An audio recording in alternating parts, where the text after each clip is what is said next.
नमस्कार मित्रांनो. आता एप्रिल महिना चालू आहे आणि मी आमच्या डोंगरावरती असे म्हणजे हे 3 वर्षापूर्वीचं 4 वर्षापूर्वीचं झाड आहे.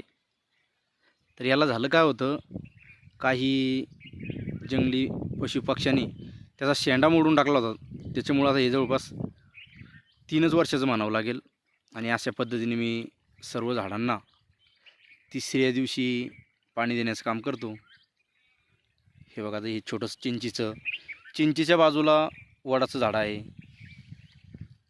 असे भरपूरसे झाडं मी या परिसरामध्ये गेल्या काही वर्षामध्ये वाढी लावलेली आहे. आणि होतं काय माहिती का मित्रांनो, या झाडांना जर कधी आपण 4 दिवस जर कधी एप्रिल मेमध्ये पाणी दिलं नाही तर हे झाडं लगेच वाळायला लागतात. म्हणून असं आम्ही सतत याला पाणी देत असतो.